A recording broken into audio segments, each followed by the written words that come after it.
pasensya ka na naka-idlip ako. So, eto na nga. Gusto mong ma-in love? Episode 7!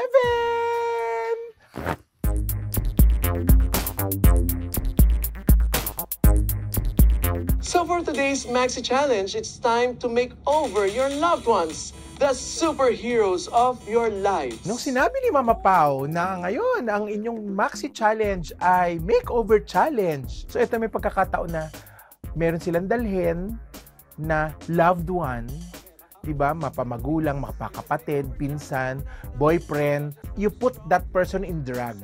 Tapos kailangan mukhang mag-similar kayong dalawa. Parang family resemblance.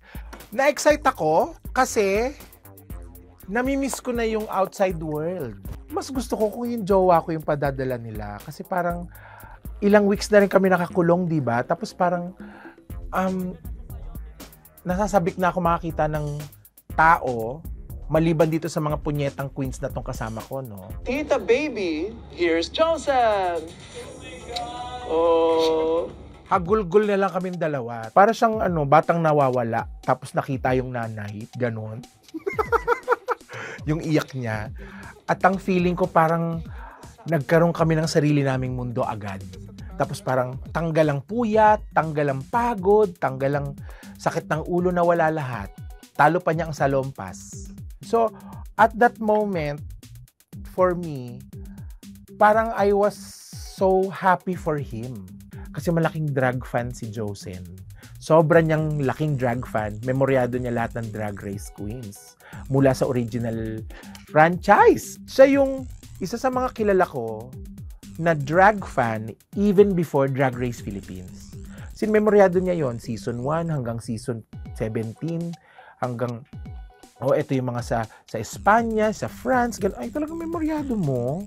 Si Bakla, ang idea, hindi, dapat tita pa din. Ano ba ang ginagawa ng tita? Di ba mahilig kayo magbalot sa buffet? O kaya pag piyesta, di ba? Laging may dalang plastic, foil, o kaya Tupperware para dun sa mga mekaya. Pero madalas yan, nag-uuwi ka, mga naka-plastic lang. Ay, ito na, uuwi ko sa party. Ganun, di ba? Nilalabas nila sa bag nila yon, tapos kuha sila dun sa buffet, sa piyesta o sa birthday party. Tapos mag-uuwi talaga sila. Akala ko nung bata ako, kami lang yung ganon. Hindi pala. Buong Pilipinas pala ganon. Ganito gagawin natin. Ang superhero power mo, nagpo-produce ka ng foil. At dahil sidekick ko siya, nagpo-produce siya ng plastic. So parang babalutin ko yung pagkain sa foil, lalagay niya sa plastic, papaabot namin sa mga uuwi galing party. Di ba napakatita? On the main stage, we are also blessed because we will be joined by... pero basta ang clue, tuloy-tuloy ang pagningning ng ating super special guest, the megastar.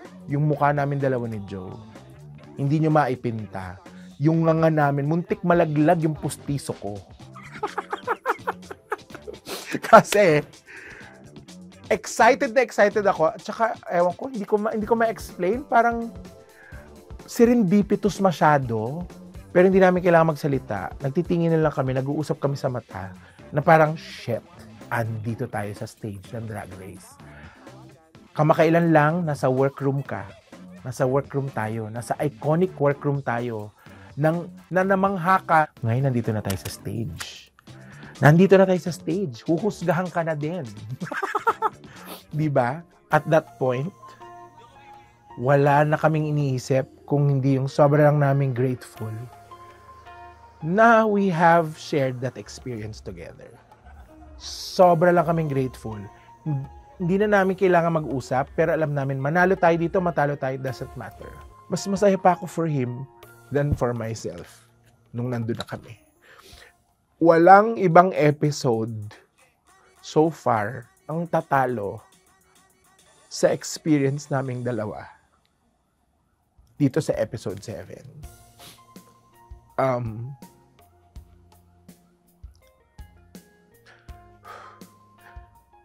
Being together for 7 or going on 8 years, and I'm sure we're going, and feeling ko naman at sana tumagal pa kami. 10 years, 15 years, 20 years from now, marami kami makakalimutan sa buhay namin. Pero ito hindi. Yung experience naming dalawa is larger than the competition. Now, what we shared together as an experience will always be far bigger than me just being safe. Yung shared moments namin, ba naming magmadali, yung pagmamadali naming mag-perform, gumawa tayo ng choreography, yung nakatayo kami ng masakit na yung paan namin, lahat yon is so small compared to the whole experience na nabuo namin doon. Hindi namin makakalimutan yung sabay namin siyang ginawa. Nandun kami together, lumabang kami, na enjoy namin yun. Come here, come here. Say hello. Say hello to your titos and your titas.